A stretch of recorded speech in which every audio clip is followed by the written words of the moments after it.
I'd love for you to think about a moment that you chose to help someone. What was it that inspired you? Who did you choose to help? What was the cause that drew you in?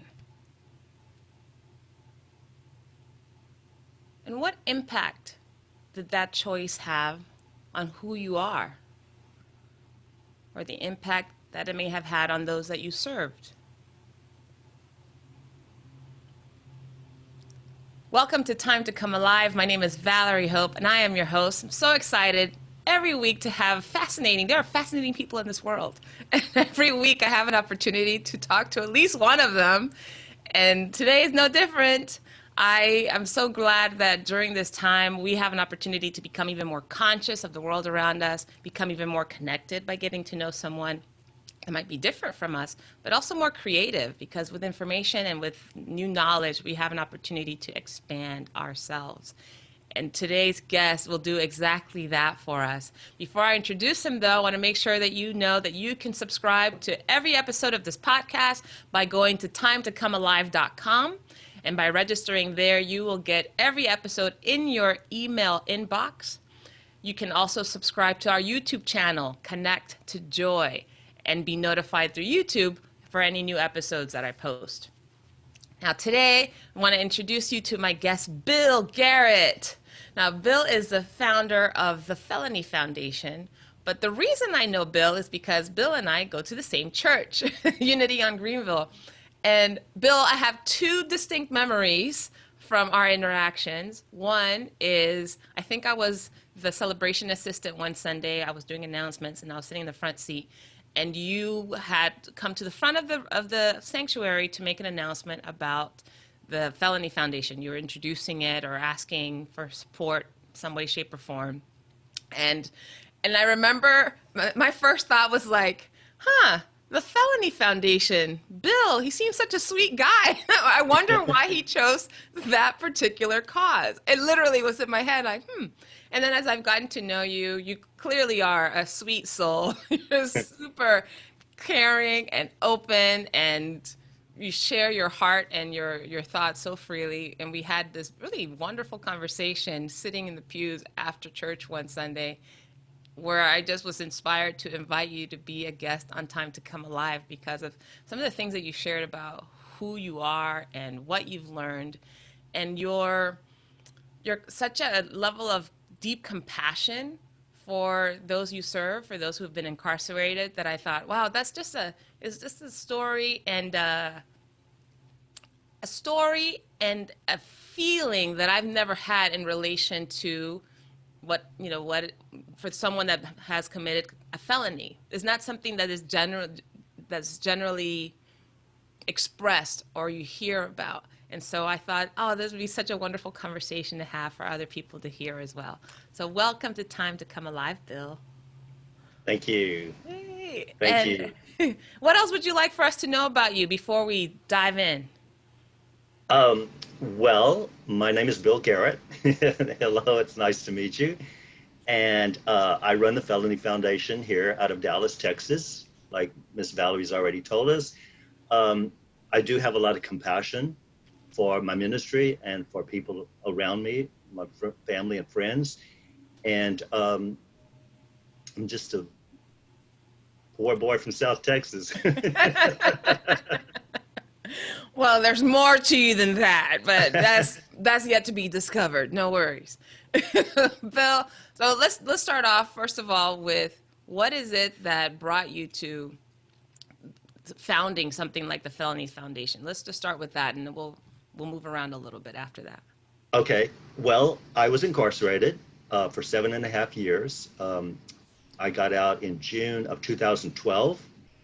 And I have shared this with Valerie, so now I'm sharing it with the world, is that the reason that I started the Felony Foundation is because I was incarcerated for those years, and I was a little upset when I first went to prison.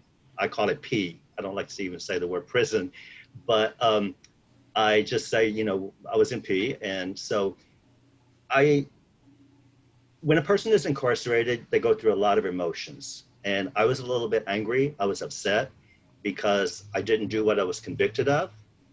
I know everyone says, "Oh, I didn't do it. I didn't do it," and I get that, So that's why I don't even say that. But it's true.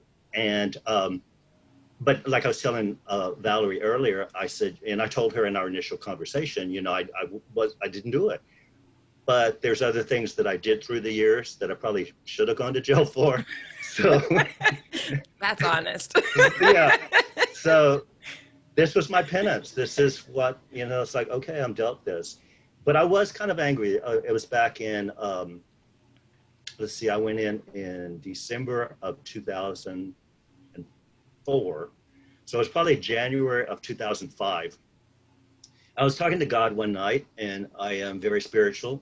I don't think that I'm really religious, but I am very spiritual. I have a very close connection with God, and I accepted Jesus Christ as my Savior when I was 15. So I do have that, that's my rock, that's my foundation. And I was talking to God one night, and I was like, it's like, oh, why are you doing this, God? Why are you and he doesn't do bad things, of course. He allows things to happen. He makes good things happen, but he allows bad things to happen and come and go in our life. And he goes, well, then make a difference. And I was like, make a difference? What is he talking about? And over the months, I would think about it and pray about it and talk to him about it. And I thought, I am going to make a difference. When I get out, I'm going to use this as part of my testimony, and I'm going to start a prison ministry. And at first, I had all these emotions, and I said, okay, I got to think of a name. And I was going to call it the Open Heart Foundation. And because we have an open heart, and, we're opening to the world and assisting everybody, trying to help them. And then I thought, and this may sound silly because a lot of things that I think are silly, but I thought, that's kind of like a medical thing, like an open heart, like open heart surgery or something like that. And I didn't want it to be connected with a medical venture. It's prison ministry. So I started thinking about it, and I was like, the felony, I wanted to use the word felony. It was very important to use the word felony if you're going to be in a ministry, because people know that it has to have a direction. And then I thought, okay, Felony Foundation, it sounds good, the Felony Foundation. And our foundation is Jesus Christ. We were born, like in my life, he's my foundation. He's my rock. That he's always right here next to me. Like I'm talking to him all the time and asking him stuff and asking for guidance and stuff. So I thought the Felony Foundation is perfect. And then TFF is also what we're called. And that sounds good. It kind of rolls like TFF, the Felony Foundation. So if I talk about the Felony Foundation, Valerie, and I talk about TFF, I'm talking about the same venture, the same purpose. Got it. Okay. So, yeah. I want to, first of all, I want to clarify something you said. You were in prison for 7.5 years, but you don't like to call it prison. Why do you call it P instead of prison? Why does that mean so much to you? I saw your look when I said that, and I'm like, I don't know. It's like, I guess because there's such a stigma about prison. And, when people find out that I've been incarcerated, they look at me like, there's no way, Bill, you couldn't have gone to prison, because it's like, I'm not a gangster. It's like, I'm not that. But I was like, yeah, it's like people, we've had celebrities that have gone, I don't want to say names, of course, but, it's like something happens and you have to go sit down for a while. Some people, yeah. Sit down for a while. I don't think I've ever heard that. You're in timeout. Exactly. I mean, I felt like that. I remember, I never got in trouble much as a child. I was this goody-goody and an Eagle Boy Scout and all that. Yeah. But I remember one time, I think I was like in the first grade or second grade, and my mom sent me to my room for, I don't even know what I did, of course, but, I had to go for like 15 minutes or 20 minutes. And that seemed like 2 hours. I mean, I was like, I didn't want to do that. And so now it was like, go to your corner for a while. Yeah. So I'm always really curious about how people learn and grow. You obviously had a conversation with God while you're in prison, sorry, that guided you to start the Felony Foundation. But can you tell us what are some of the things that you learned about yourself, about life, about your faith, anything while you were there in timeout? I can.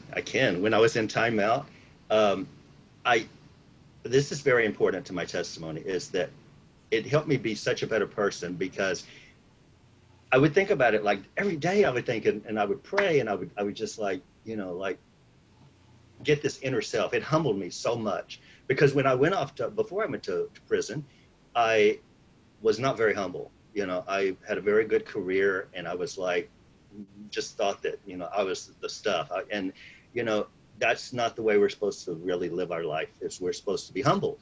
So I thought I was talking to God, and I said, you tell me, like, what do I need to work on?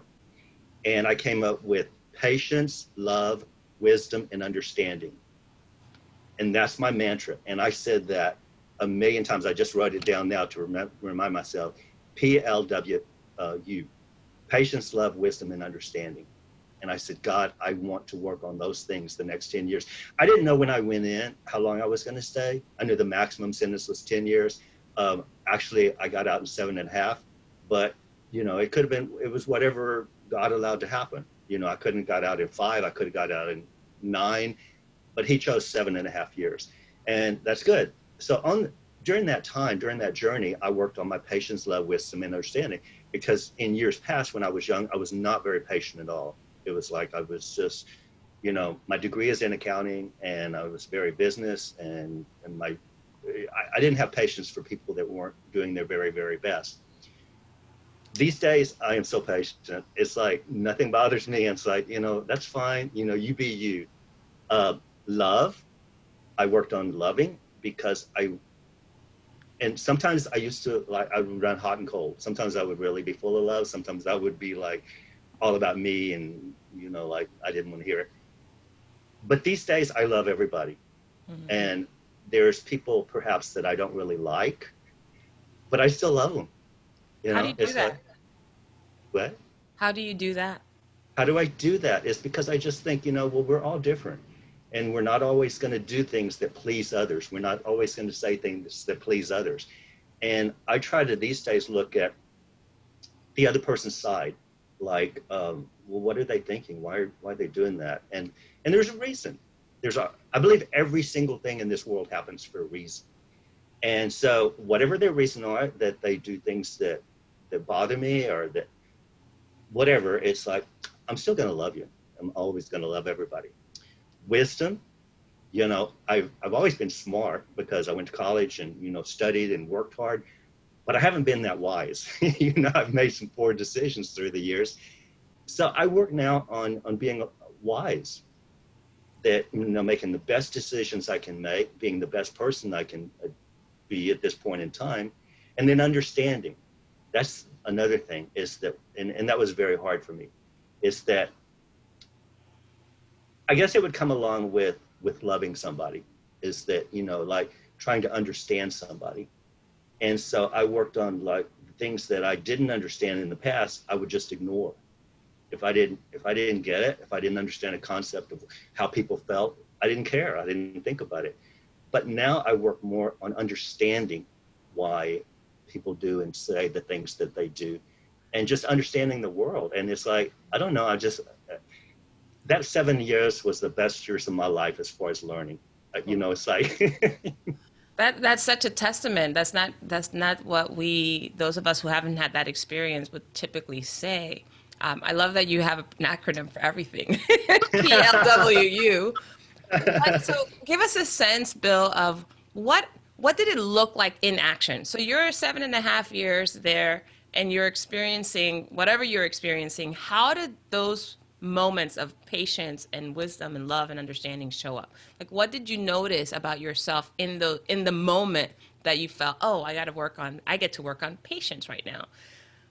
What was happening in those 7 years where those showed up? Well, anyone that is incarcerated will tell you it's horrible. It's the worst experience that you can imagine. The food is horrible. I lost probably about close to 50 pounds. You know, I went in weighing like 180 pounds, 185. And the diet, I don't know if it's this way everywhere, but here in Texas where I was at, it was horrible. You know, the menus were not like they post online. And, you know, people that read that, you know, like, man, they're eating better than I am. No, they don't. It's the food is horrible. You had like 20 minutes to eat your meal. Well, they said they gave us 20 minutes. When we walked out the door from the dorm, we had to walk from, it was about a 5-minute walk from our dorm over to the chow hall. So that's 5 minutes. We had to stand in line for about 5 minutes. You eat your food for 5 minutes and you got to get back to the dorm for 5 minutes. And, you know, even though well, y'all have 20 minutes. No, you don't, you know? And so I would go to the medical and talk to him. And, you know, like I had to eat, I said, well, how about could I get a slow eating pass or something, you know? Cause I mean, I was already, you know, of an age when I went in, I was in my late 40s, early 50s. And, you know, it's like, that wasn't right that we had to just gobble our food down like that. And they're like, no, you know, you're not special. You know, it's like everybody gets the same amount of time. And I was like, well, could I get like, I mean, you could look at me and it's like, I filled out now because I've been out for almost 8 years. But then it's like, they didn't want to hear it. And so, yeah. Wow. Oh, So and then, yeah. I'm sorry. I was just going to say, and like, there's so much that goes on in there. I had it relatively easy compared to a lot of other guys because I guess it was my age that, you know, people didn't bother me. You know, there were no fights or anything like that. People didn't try to bully me. And that was a blessing. So I did have that on my side. But as far as the other, I mean, there was a lot of yelling and screaming and just stuff that is not like we live out here. It's like there's a lot goes on. How does love and understanding have a place for, how does that grow in a place like prison? My Bible. Um, I grew up in the Methodist church. So from the time I was like, well, I accepted Jesus Christ as my Savior when I was 15. And I was very much into the church life. I grew up as a Methodist. And, you know, you have the Bible as your foundation, but most Christians don't really have time to dive into it because you just don't. You're working, you're going to school, you're doing this or that. So you may get an hour a week in a Sunday school class learning a little bit about the Bible, but you don't really have time to dig into it. But while I was in there, I read the entire Bible in its entirety, front to cover, 2 times. And I would like study it and study it and study it. And you do have a lot of time to read. You know, I read over 500 books while I was in there, and you have time, which is a blessing. But because of that, that helped me with my mantra, PLWU, is that I would find these nuggets in there that are just amazing. And when you talk about, because love is a verb, right? It's one thing to have it as an emotion. Love and understanding is a verb. How did that translate to your fellow inmates or some of the guards? Well, I helped people, you know, like I was fortunate when I went in because, you know, I have my family out here and my son always made sure that I had money on my books. And I was very thankful for that. So even though I didn't get a lot of money each month, I had enough that, you know, I could buy soups and chips or whatever I needed.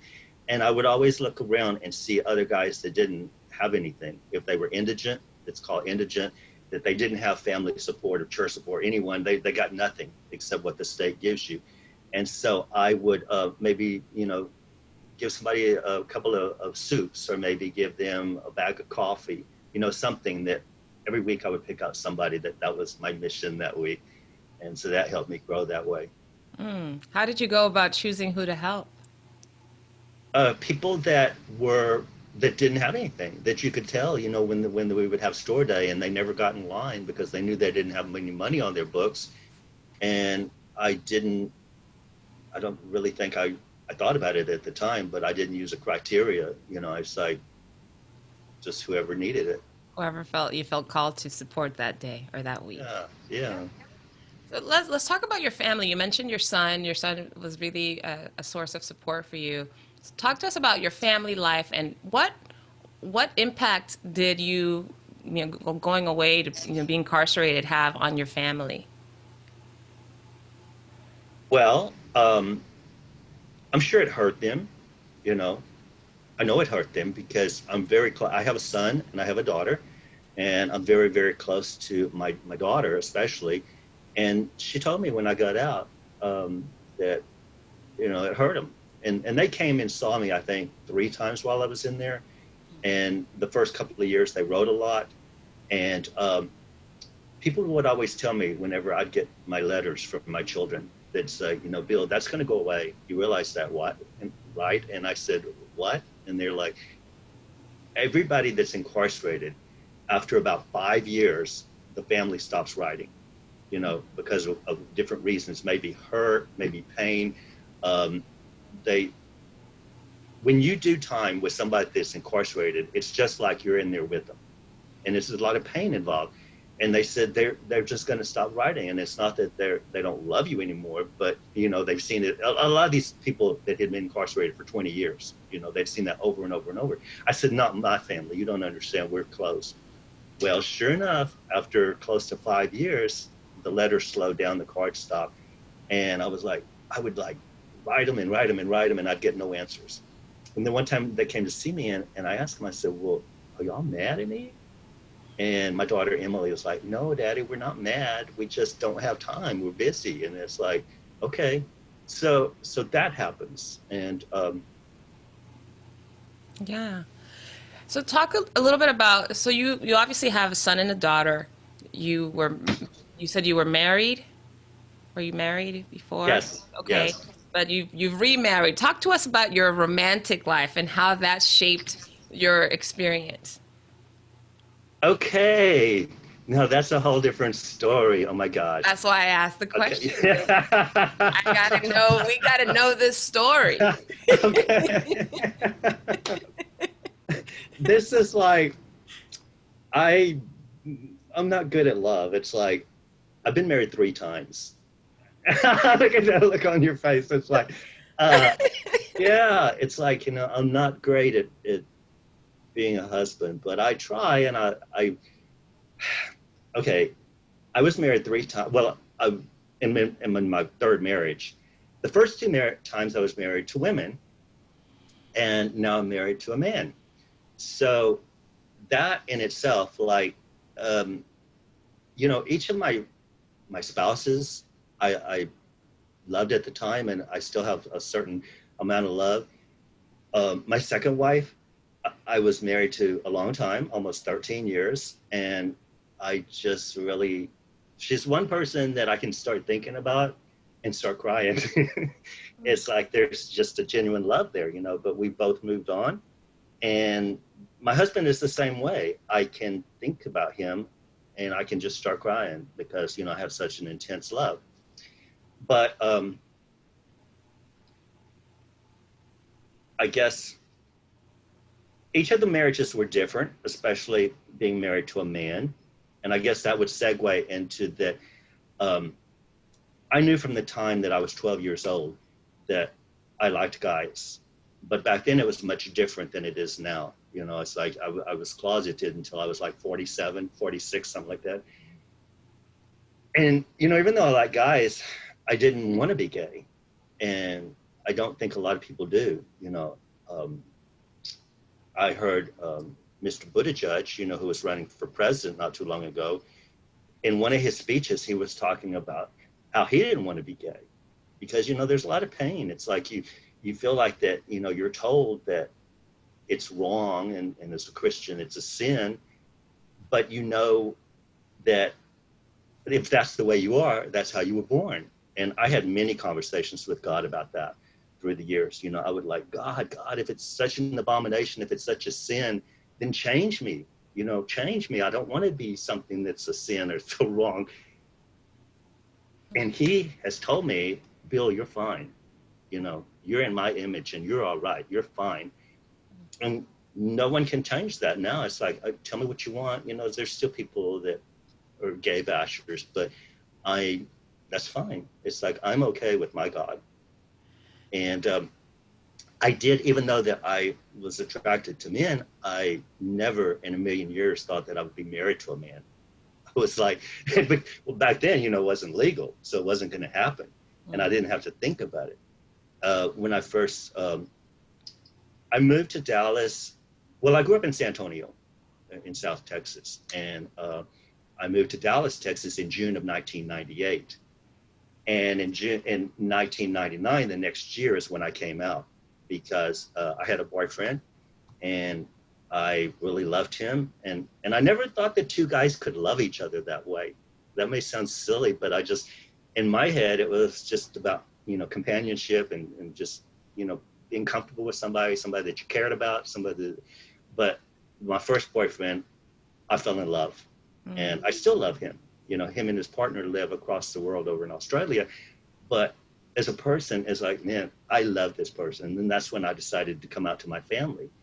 And so I did that, and they were okay with it, maybe, or to me that, at the time, they made me feel welcome. When I told my son first, I think, I don't remember their ages, but they were teenagers. And, it's like, my daughter's about 3.5 years younger than my son.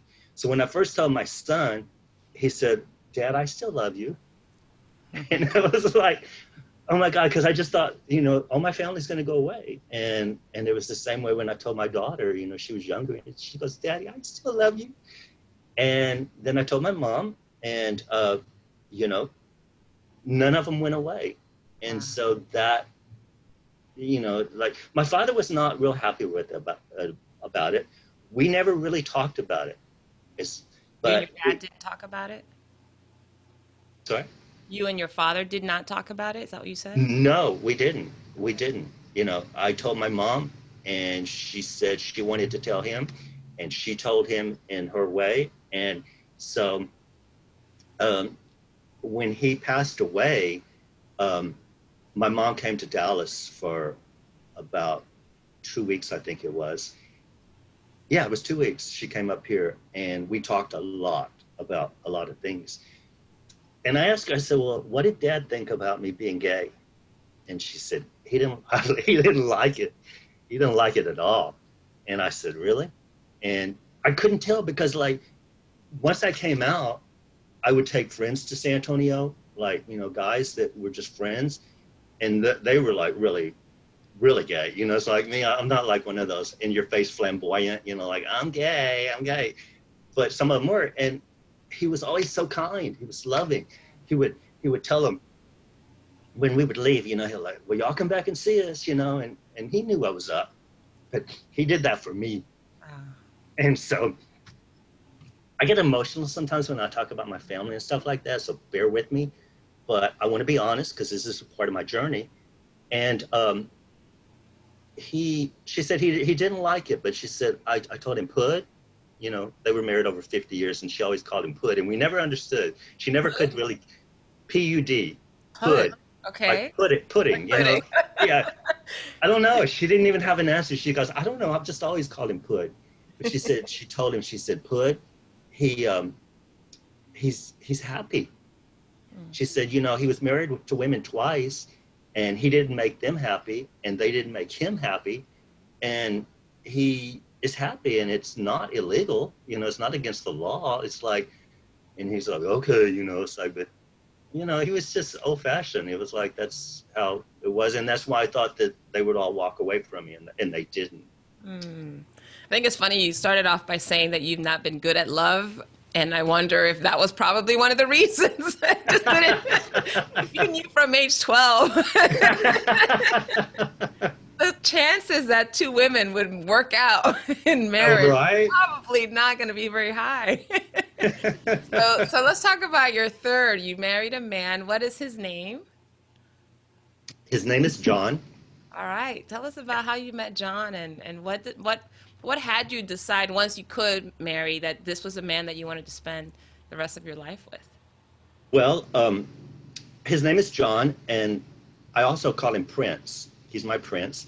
So if I call, it's like the Felony Foundation and TFF, if I say one or the other, it's the same person or the same entity. Well, he's the same person, Prince and John. And You have so many acronyms. I have the TFF, the Felony Foundation, P for prison, Put his dad. You're giving me a lot of people to keep up with. Yeah, be like. All right, talk to us about Prince John. Okay. Prince John. We'll call him Prince John. Prince John. And I met him at the Neil unit here in Texas when I was in Amarillo, Texas. I saw him around the unit and I was like, to me, he's just beautiful. It was like, oh my God, he's gorgeous. You didn't see a lot of pretty people in prison.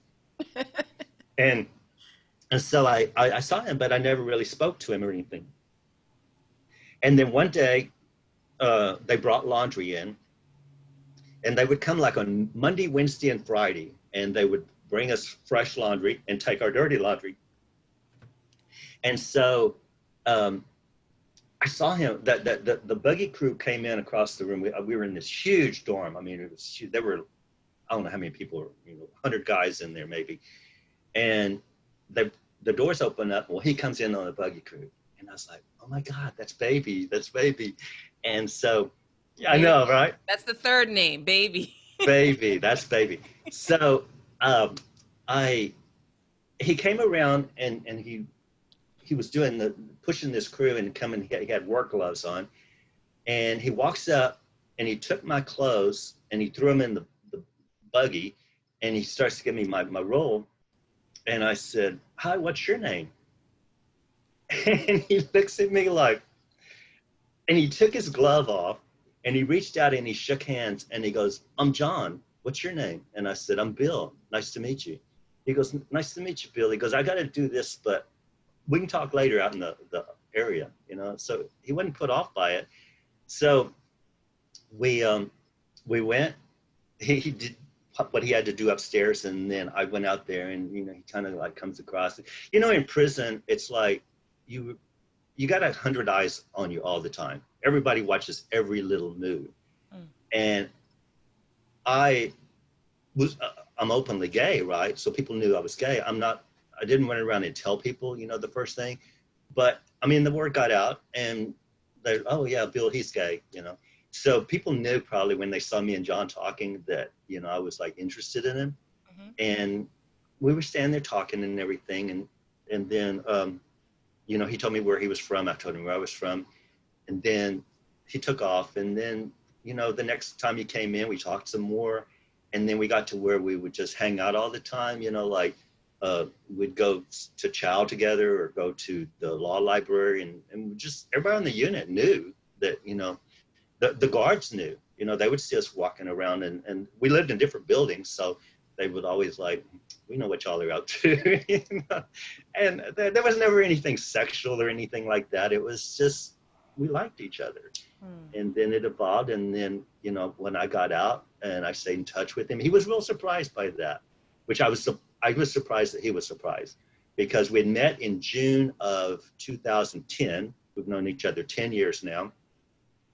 And in August of 2010, we were talking one time. It was like he was on his rec yard and I was on the other side of the fence, and we were talking through the fence. And I, in my head, I always have to understand what's going on. And I said, well, John, I said, what is up with us? And he goes, what do you mean what's up with us? And I go, well, and he goes, we're a couple, Bill. And I was like, what? It's like, he goes, well, yeah, it's like, isn't that what you want? And I said, well, is that what you want? And he's like, well, yeah, so okay, man, it's sealed. It's like, we're a couple. And I think that's how it is with dating, even when you're, in a straight relationship. When you're first, right? Oh, it's like, all the girls. Yes, we talk about this all the time. Like, well, is it a thing? It's not a thing. I don't know. It feels like, yeah, I can absolutely relate. So you know exactly what I'm talking about. I mean, it's like I've had both straight relationships. I've had gay relationships. It's all the same. It's like at the beginning, it's like, do you trust this person? It's like, they're good for you?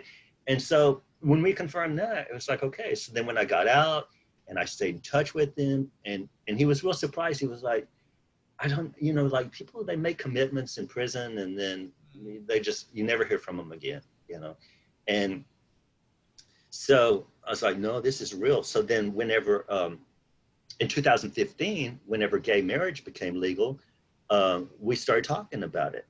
And like, I didn't think that we would ever do that. I didn't ever think I would be married to a guy. But when we started talking about it and created that dialogue, I asked him, I said, well, we can get married now. And he goes, do you want to? And I said, well, I don't know. Do you want to? And he's like, yeah, it's like, he goes, but Bill, he's still in there and he's going to be there for a while. And he said, are you willing to make that commitment? And I said, yeah, because I love him. And so we got married. We didn't really have a ceremony or anything because we got married there in the. I had gotten out in June of 2012, and then we got married on June the 8th of 2016. And so I went back and we had the pastor from the Cathedral of Hope here in Dallas actually married us, and we performed the ceremony. He didn't marry us. It's like he performed the ceremony, and it was just me and John and one of the guards and the lady from the law library. They were our witnesses, and it was sweet and loving. And I'm married, and so 4 years married now. What are some things that you've learned about yourself married to a man that you perhaps didn't know when you were married to women?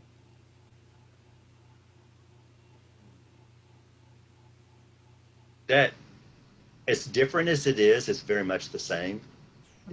People are people, and we all have needs, and we have the emotional needs, we have the we just needs. It hasn't been easy. It has not been easy at all because of us being separated. Like we can't chill and have long conversations. Our letters are through letters and telephone calls, and I go seeing him every single chance I get. Right now with the Corona crisis, I'm not able to go visit, and that's been real hard. That's the last few months. It's like, because I was in the habit of going to see him once a month, and not, it's like you feel like all this anxiety. I know that people out here, couples are going through a lot of crisis, because they're at home together 24 hours a day. They're in time, you're in time out, they're in time in. So that's good, but it's been a roller coaster. We fight, we make up, it's like anybody. I love him. And so transition a little bit. Let's talk about TFF, right? The Felony Foundation. Mm-hmm. What inspired you? What exactly do you want the Felony Foundation to do for other men or women? I imagine, right? It's both. It's both, yes. Both. What exactly would you like for that organization to do? And everything that you've experienced, you mentioned in the beginning that you were called to make a difference, to make a difference. So what difference is it that you would like to make, or you like the foundation to make? Okay. I guess the main thing I want with TFF is to bring visibility to the incarcerated. Because even though we're taught as a Christian that we are to go and visit people in prison, we don't always do that.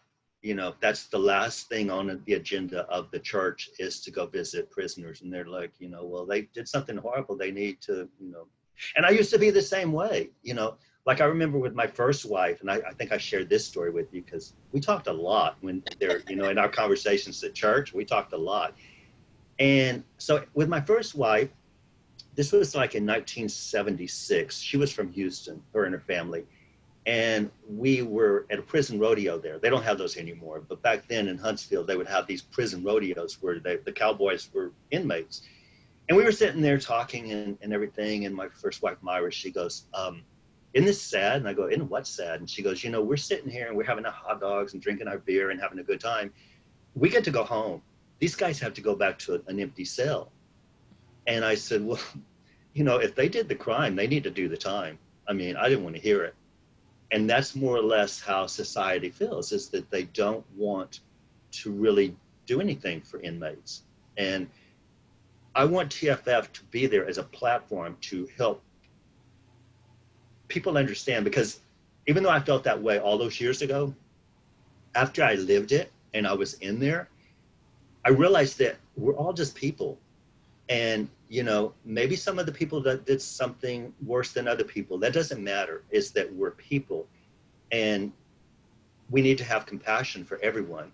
And like, I don't know the exact figure. I've heard anywhere from 90 to 95% of the people that are incarcerated are going to get out at some point in time. Well, if you don't create opportunities for these people to be successful once they get out, they're going to reoffend. You know, everyone needs money to eat. And if they don't have money, they're going to, you know, make another poor choice. And there's one thing I wanted to tell you is that I learned in there that they're not monsters, like people that, you know, that they just think all the people that are incarcerated are horrible people. And there's people in there that are just really nice, but they made very poor choices, whether it be drugs or alcohol or sex. They made some sort of a poor choice that put them in there. And when they get out, we need to forgive. You know, it's like you did your time and you've been forgiven. Like, I have had so many opportunities since I got out. People have been so loving and so supportive. And I want all of our partners to have that. When I say partners, I want people to understand that everyone that is incarcerated that becomes a partner, if they write us and connect with us and we write them down in the book as a partner. We also have a lot of partners that are not incarcerated, people that I network with. We have politicians. We have, you know, the governor of Texas, he's on our list. We send him a birthday card. We have a lot of people. I go by Papa with the ministry, Poppa. And Papa is just something that I came up with, you know, one of my acronyms. It doesn't really mean anything except that I didn't want to put my name on it because, you know, they don't know Bill Garrett. You know, so Papa's easy to remember. And that's why, you know, everybody, we send, when they're incarcerated, we send inmates birthday cards, Christmas cards, letters of encouragement, little notes, you know, just, you know, and a lot of it is not only spiritual, it's secular, you know, guys that are in there. And yes, you were asked earlier, girls and guys. We have both men and women on our partnership roster. But, you know, they like just, you know, cute stuff, little jokes and stuff. So I put those in mailings and it's like to encourage them to, you know, lead the journey. And then I also throw in kind of under the wire a support system, like telling them, you know, look, you're probably going to get out at some point in time. And the most important thing that you can do in your job, in your life, is have a job, a job. Because if you don't have a job, you're going to reoffend. And so I stress that, you know, when I got out, well, basically for the last almost 8 years, I've had 3 jobs. You know, it's like I work with the ministry. You know, I donate maybe 20 or 30 hours a week. I donate a lot more now with the Corona thing. I'm here all the time, so I work strictly on the ministry. But in the past years, you know, I've had like maybe 2 jobs. You know, it's like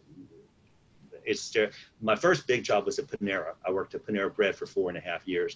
They gave me a really wonderful opportunity. And I've worked, you know, other jobs, and I can talk about some of those later. But, you know, working 80 hours a week for the last 8 years, I'm tired, of course, but I'm happy. I'm content. It's like, I really have and I'm so thankful these days that I used to not be as thankful as I am now. You know, I thank God every single day. It's like the blessings that he has thrown my way, and with the work experiences and all. So I want to bring light to all this to society, is that we have to create these opportunities for people. And it's my whole passion of TFF. Well, the reason that, you know how passionate I am, Reverend Karen knows how passionate I am. All my friends know that TFF will never go away. I can have other jobs throughout, you know, the years, but TFF is my passion because I want a better society. And this is my platform to do that. When you talk about greater opportunities so that people don't reoffend, what type of opportunities are missing, or what opportunities do you find are optimal that we should expand? Well, a lot of people don't want to hire people that have a felony. They just, I've had some doors shut. See, before I went in, I told you my degree was in accounting. And I had a really good career before I went in. I always had access to money and did very well. And I thought when I got out, I would go right back to it, making 80,000 a year. And it didn't happen. I got out and people didn't want to hear it. You start talking to them and they're like, oh yeah, we like you, you're going to work. And then that comes up and they're like, oh, but we do have this very strict policy about no felonies. Mm-hmm. And they just shut the door. And I just think that, if that's the way it's going to be, then what is the point of saying that we're rehabilitating people while they're incarcerated? Because if you come out rehabilitated, shouldn't that just go away? You've done your time. You paid your penance. And that's not the way with a lot of companies these days. And I don't know, I may not have all the answers how to fix it, but I can certainly work on it and bring into light that that's the way it should be. Bill, what would you like for people to understand about what it looks like to be rehabilitated while incarcerated or afterwards? What is it that we don't know, those of us who've not had that experience, that we would benefit from knowing? That's kind of a tough question. That's why I asked it. I'm like, what is it? What are we supposed to? Yeah, what are we supposed to know? Like, if people are not offering opportunities, and in your experience, you said you have you have this background and experience and expertise in accounting, and yet your felony has closed many doors for you. What is it that people are not understanding that would help someone like you or others really bridge that gap or open some of those doors? Wow. That's the toughest question I've been asking a long time. And I don't really have a concrete answer. I need to work on that. Because it's like, if I could crack the code on that, mission accomplished, that's an easy fix. And I don't know totally, I've got bits and pieces of my input, what I've experienced and how I would want to do it.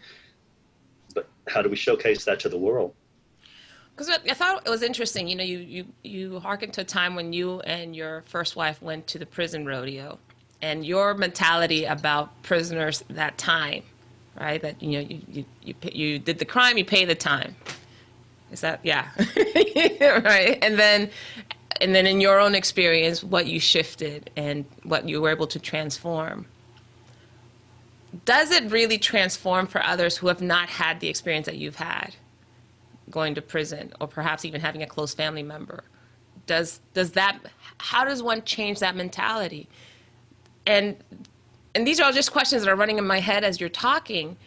For example, if someone comes out of prison, right, they've done their time, when does the punishment end from society at large?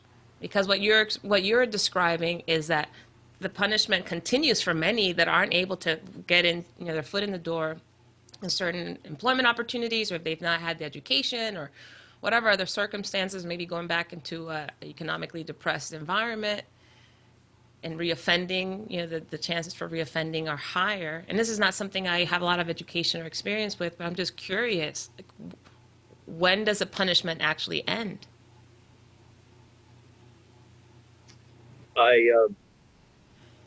I don't have a firm answer for that. Because I know how it is. I know the reality, and I know what I would envision it to be.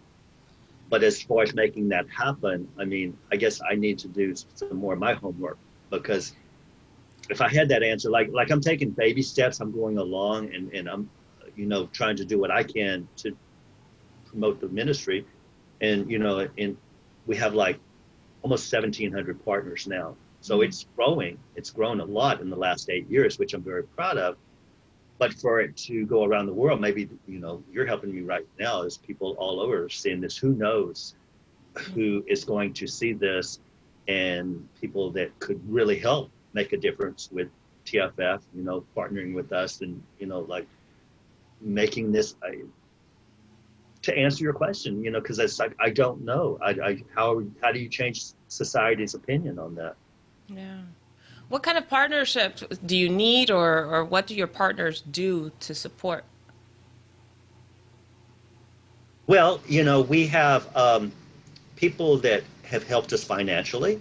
We have, and you know, money is always short with the ministry. There's always like, it's very scant. It's like, it's not, you know, people would want to give to other causes that, you know, they're like, oh, well, you know, if you have, you know, a children's hospital or something, you know, like, yeah, you know, the cash is going to come right in. With the prison ministry, a lot of people don't want to donate because they just think, well, no, you know, it's like they're a prisoner. Well, as a Christian, we're supposed to help the prisoners, and we're supposed to help people that are down and out. And so that is my way of trying to help. But then we have people, you know, like Mrs. Obama, you know, she has been very supportive of the ministry.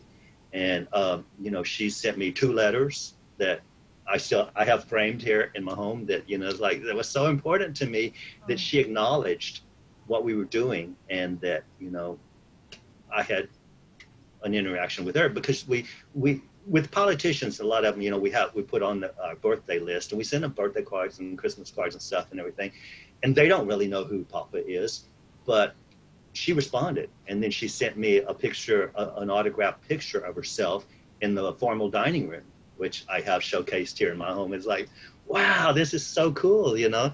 Well, you know, the Obamas, you know, some people love them, some people hate them, but you know, the point, I love them because they, in my estimation, tried to, and they're continuing to try to better society.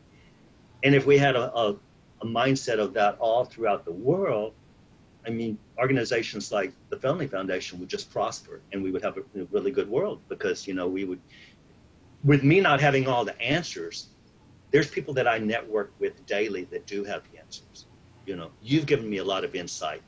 Other people that I talk to and network with have given me insight that they answer the questions as we go along. And I guess that's a work in process. That's probably the best answer for you, is that the answer, what is the solution?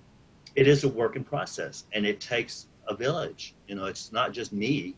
It's not just one little poor person from South Texas. It's the universe. You know, we all have to work on that together, and to help TFF. And yeah. How does one become a partner? So barring, you know, the Obamas and other politicians that you may have, like the governor of Texas, who should become a partner, and how do they become one?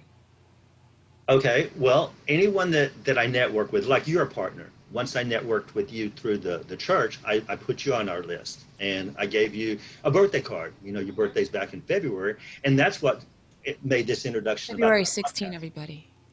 February 16th. February 16th. Write that down on your calendar. Write that down. I welcome 16th. cards from everybody. Yes. So, and we talked about this earlier, is that like that day that we were in church, and after the service, I brought you your birthday card, you know, this little postcard that we have printed out, that they all have drawings that were done by inmates. And it's like, you know, it's a tool to acquaint people with the ministry. I brought that to you, and I gave that to you, and you were like so sweet. You know, I remember you were like, oh my God, how'd you know it's my birthday? It was like, and we talked about that. And then I mentioned to you that I had viewed a couple of your podcasts, because we are friends on Facebook. And I said, I really enjoyed those. And you said, well, you need to do one. I was like, oh no, not me. It's like, you know, I can talk all day long, but when I'm in front of people, I get kind of nervous and tongue tied. And then I said, I feel like I'm the most boring person in the world. I mean, who would want to talk to me? It's like, who'd want to hear what I have to say? And you were like, no, Bill, you are not boring, and you have a lot to say in the ministry and blah, blah, blah. And then, you know, I came back to you in a week or two, and I said, yeah, I thought about it. And I said, I do want to do this. I said, I feel like that I do have a lot to say, and I do feel like that it will help introduce the TFF to the world.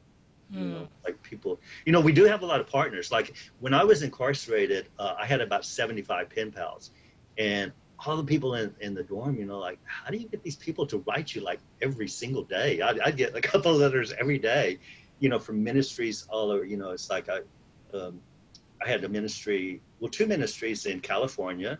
I had a ministry in Colorado that a couple of years ago, they celebrated their 25th anniversary of their ministry. The Joy Mission in Julesburg, Colorado, and I went and celebrated that with them. There's a lady that has a ministry in in Denmark. There's a lady that has one in the Netherlands. There's one that has one in England.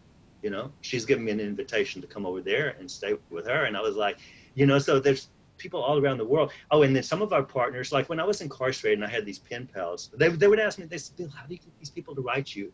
I said, you just have to be nice and don't ask for stuff. You know, a lot of inmates, like as soon as they get a letter, they'll send a money slip.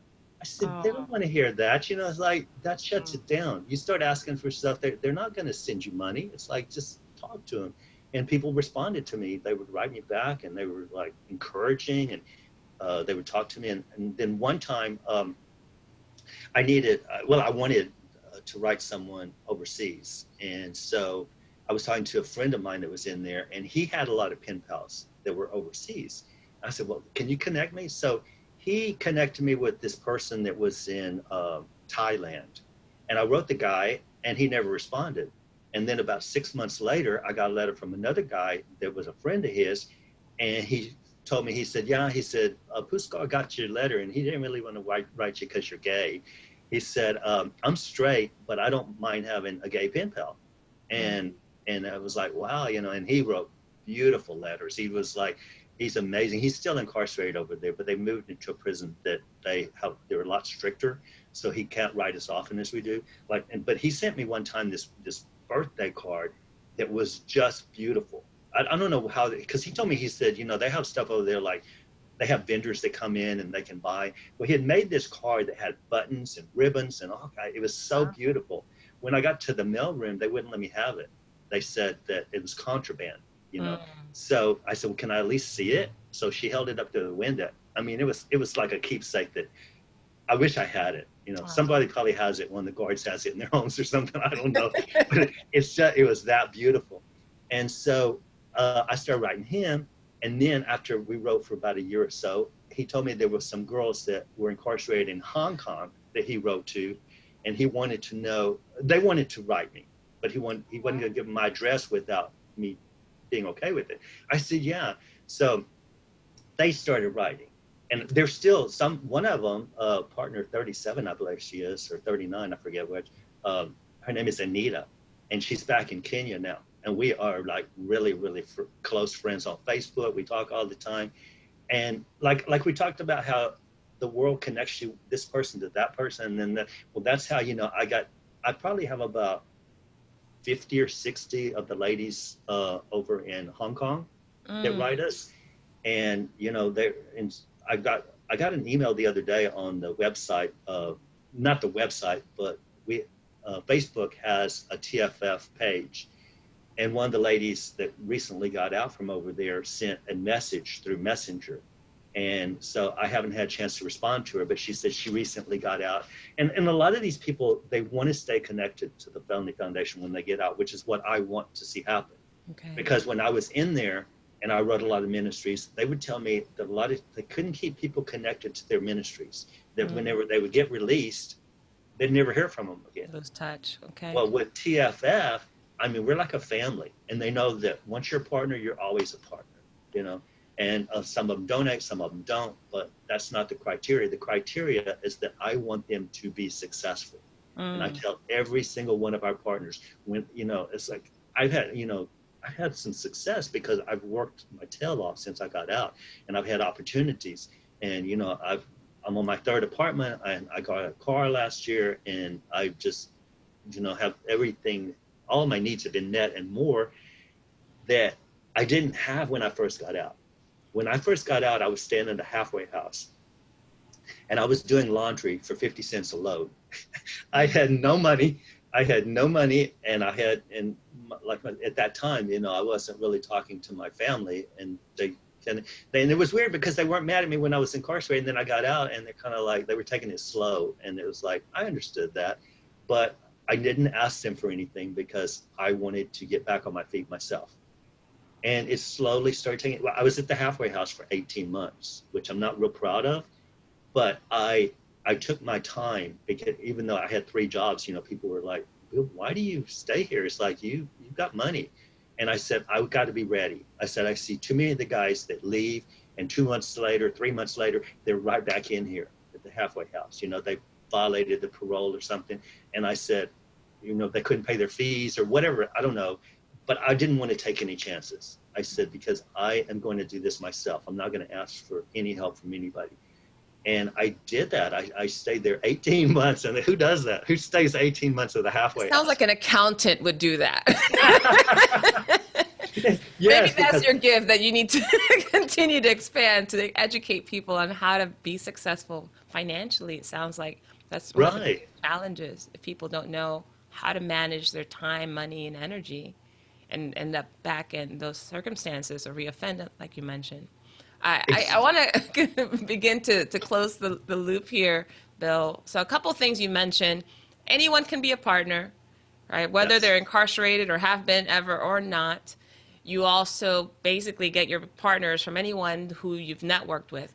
So I would ask anyone that's listening to this that feels compelled to partner with Bill and TFF, the Felony Foundation, that you go to the Facebook page. You said you have a Facebook page, correct? And I'll make sure to put that in the notes so that people have easy access to it. Or if you're connected to Bill already, to make sure you let him know, hey, put me on the list. And our website. That's very important. It's thefelonyfoundation.com.